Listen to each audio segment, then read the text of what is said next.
Assalamu alaikum first. Basically, I just want to share my story, my path of how I came into Islam. Some of you don't know me, so I used to go by the name of Solo London. You know what I mean? I used to be a rapper from Hayes, just like everyone here. So I just want to talk. A lot of people ask me like, what made you want to turn back to Allah? You know what I mean? So I'm just going to answer basically what it was. It's like, in the Quran, there's a verse that says something about idle talk, innit? And basically, that's one of the basic idle talk back in the day in the Quran. It's basically about music, innit? That's what they used to call music, idle talk. So one day my sister just sent me a message, and I was thinking about changing, innit? Because I was doing shows, I was getting money off music, I was getting money off a lot of things, like off the roads, obviously, and everything was going well for me. I had my own house, like there was nothing more that could better me, innit? So everything's going well, but there was something that's missing, innit, inside, innit? So, and that's my Deen, innit? And I never had knowledge on no Deen. So every day I'm thinking, what's this? Why am I not happy? Like, I'm getting bigger, I'm dropping a song that's getting bigger, I'm dropping another song that's getting even bigger. I'm thinking I'm getting more money, I'm getting girls, everything, but why am I not happy, innit? So then I realised it was such a coincidence. I'm in my bed, and this is like a month before Ramadan. My sister sends me a message. I look, and it's a video. I don't know if you lot saw, I posted it up. It's about one sheikh. They used to do music themselves back in the day. They turned back to Islam as well, and they're proper religious, innit? So they're talking about idle talk. This was said 1,400 years ago. About idle talk. Those who use idle talk to mislead people off the path, there will be a humiliating torment for them in hellfire. That's what it basically says. I looked at it, and I don't have no knowledge on it, on Islam, so I looked at it like, raw. Like, it really touched me, innit? Like, really touched me. I thought, that's crazy. Look at all the music, look at all the musicians now. The bigger the musician, the more money he's getting, the more the followers and everything, and it's just crazy, innit? So the bigger the musician, it's like they got the bigger following, innit? So the bigger the following is, the more they can mislead people off the path. So that's why it's like, I realized, I said, you know what? My goal is to be a big musician, and it was happening. And a lot of youths, before I even clocked that, yeah, and I saw that, a lot of youths used to come up to me and look at me like this, and be like little kids, like not even, and even grown men to little kids, people older than me, to my uncle's ages and stuff, like, used to come up to me like, yo, they used to feel my music. But I used to always feel like, bro, I never used to want people to look at me as to someone to look up to, because I'm just a guy that's living my life, and you know what I mean? So at the same time, it's like, that's when I clocked, I said, you know what, this idol thing's serious. So as I started changing, I said to myself, you know what, in a month it's Ramadan. Right now I know I ain't got the strength to change. Right now I can't just straight up and say, you know what, forget this. Tomorrow I woke up, I'm gonna stop doing this, music thing and that. So I was praying, I said, you know what, inshallah, Ramadan's gonna come soon, I'm gonna change then. Ramadan came now, I'm not gonna lie to you lot, I was selling drugs, innit? So as you lot know me, I was doing my thing on the streets, and a lot of people that sell drugs, it's an image thing, innit? And I'll get to that a little bit later, but I was selling drugs, and then a lot of people was fasting. Ramadan came in, everyone's fasting, everyone's together. Everyone's first day, everyone's together. It's beautiful, isn't it? Everyone's together, everyone's fasting. Slowly, a couple of days go by, people's phones start ringing, they start clocking, I don't want it to die. Like, they go back, they go back to dealing, and they still say, you know what, I'm fasting anyway. Like, you can't judge me. Only Allah can judge me. You know what I mean? But they're still selling, they're still shutting while they're fasting. I'm not gonna lie, I was part of that as well. I was doing that as well, but I was still trying to gain knowledge.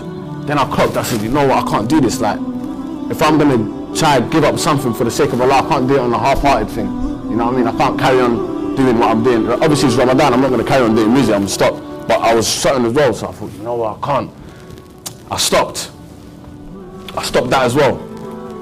Then straight away I said, you know what, I need to get in a mosque and stay in a mosque for 10 days. I stayed in the mosque for 10 days, and every day I was praying, Allah will give me strength to just give up everything.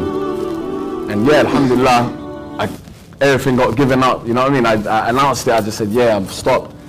I stopped doing all my bad habits. But what I want to get with the whole, the advice I want to give you lot is, when I was you lot's age and that, it started off all with gambling, beats, all that stuff. There's all the same thing, gambling, beats, fraud. A lot of you lot's friends, they do stuff like that, gambling, beats, fraud. That's how it starts. You go in, roulette, £1, put on red numbers, all that stuff, boom. You know what I mean? That's how it starts. You start like that, you gamble, boom, you get sucked, and then you go through that cycle, then you start thinking, you know what, I need a way for my pockets to start, you know what I mean? Then you start shotting, get a line, you know what I mean? It's the old cycle. Me, I wish that if I could go back to when I was then, like bare people used to come to my school and give advice. I used to go, hey man, bare people used to come to my school and give advice. I used to just listen and just walk by. I wish I would have took their advice, same way you lot are listening to me. And the advice is to all to stop from young, like stop the early stages, isn't it? If you see your friends going into the bookies and that, don't go to the bookies. Like, there's no need to go.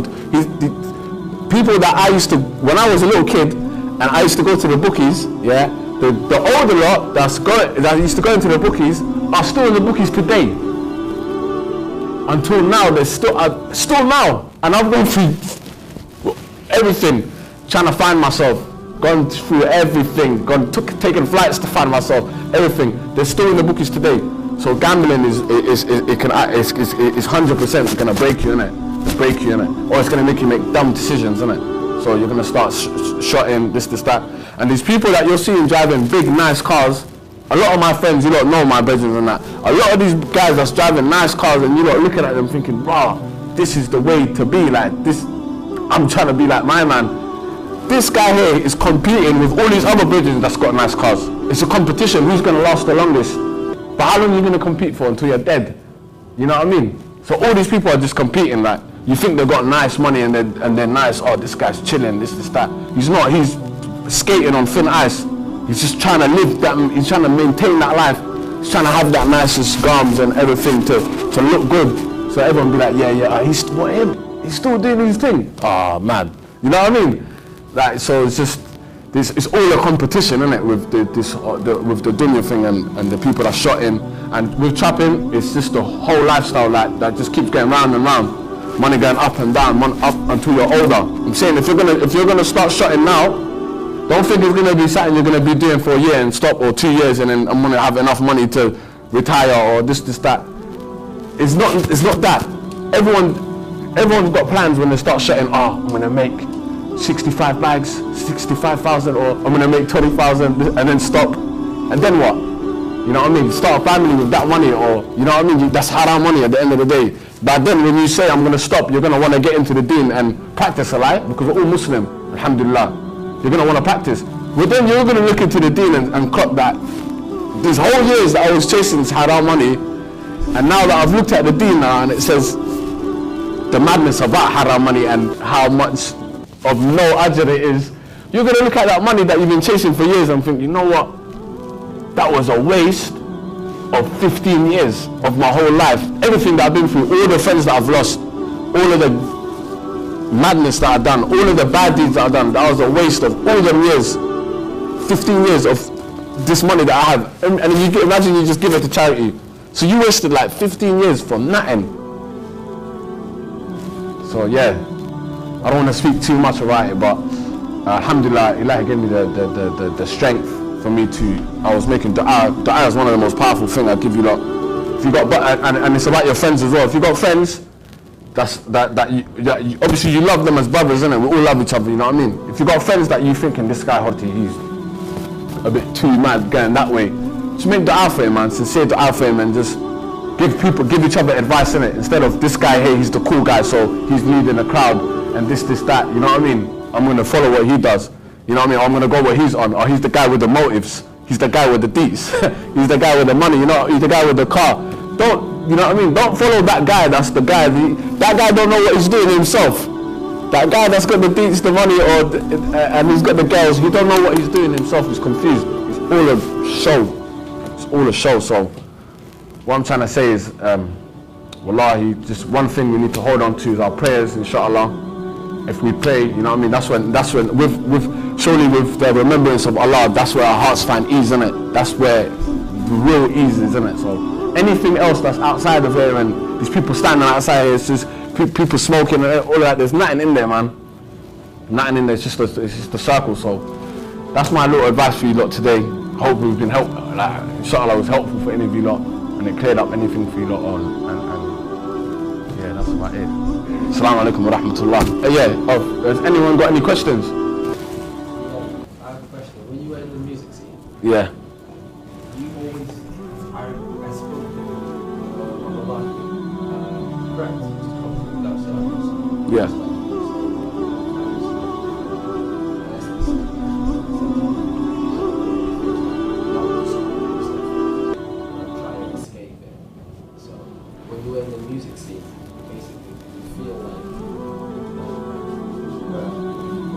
Trying to make it, like you had to do something to make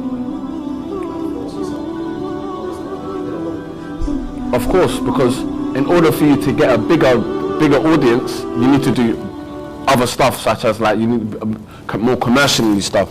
But do you mean as in spiritual stuff, as in like that kind of stuff? Of course, yeah. There's a lot of people that do go with that. Like right now, if you listen to music, yeah, a lot of people think, at least I'm not making the music, but I can listen to the music. Listening to music, yeah, just itself, yeah, is poisoning yourself. Like right now, if I just end up praying, yeah, and I just want to listen to music, that will make me fall off track. Now, what they're putting into music, you don't know the lyrics that they're putting into music, like push me to the edge, all my friends. You know, I heard all of that stuff. You know, I heard that, innit? They say stuff like that. There's another track they're saying something. What was it? Astaghfirullah, man, I don't want to get into it. But there's so much messages that they're putting inside this music, yeah? Subhanallah, that everyone's listening to, but they don't know. They're just smoking their weed, they're listening to it, boom, they're just reciting and then that's what they're living by. So, as you say with the story, what the brother Crep said, with him, he means as in like, he's in a bigger stage. A lot of people are watching him. If he changed now, he could impact on a lot of people as well. So a lot of people could change. Any meetings and all that stuff there, I've always said no stuff. Alhamdulillah, I've always just done like solo. I've always just done my own thing, innit? Like what I was doing. So I never used to try to be part of that. But with them, they're the number one people that they basically grab you. As soon as they clock that you've got an audience, they grab you like this. They say, this guy here is an asset. Iblis, Shaitan said, he said that when this world finishes, I'm gonna take all of them with me, basically, right? With me. They'll take the guy that's got the biggest audience. This is done now. They got him. They say to him, you're signed. Take this money. Take this house. You got a private jet going to all of your shows. That's what they do. You can go to that guy, that show. You can go to that country, everywhere. They take you. Because you've got an audience, you've got thousands and millions of people watching you on social media, people just watching you, people want to know how your life's like, people know what your mum's name is, people know everything about you. So them people there have the power in it. So that's why they give them a lot of money. They give a lot of, obviously they put stuff in their music, in it, you know, labels and stuff. Obviously you lot might not clock it in that, but they put stuff in their music to misguide us. Like slowly, like when we're gonna memorize the whole song and that's in our head, and you know what I mean. That's the cycle of it, isn't it? It's the cycle. Any other questions? None there. What age did you start thinking to yourself that you didn't want to imagine? What age did I start? When I was 15. When I was about 15, yeah. When I was 15, I started. But I started the same way. I don't know if it was the same with you lot. I used to like do stuff like bank school, and then like gamble, and you know what I mean, stuff like that. That's how it just starts. And then robberies, you know, stuff like that. Like little petty stuff, dumb stuff, then getting arrested, and then you know what I mean, putting the air on your family. Like it's just, like on your mum. Like we all love our mum, innit? So making your mum proud is one of the, like I've always had a good connection with my mum, innit? Like we had a good connection, but with the music, she used to know, they used to do music, yeah? But she used to just say, you know what, whatever he likes, inshallah, one day he would stop. She used to just have a good heart like that. You know them parents like just grab you, yeah, don't do this, and you know what I mean, they hold you tight. This is that. Them ones there, some of them, I don't know, some people it works like that, innit? But some people, if you hold them tight and say, don't do this, they're just gonna run away from you, they're gonna just duck out. So my mum used to be like, you know what, you'll find his way, she'll make that out for me. And inshallah, alhamdulillah, look at me now. I found my way, so it's just all about all about just du'as and inshallah.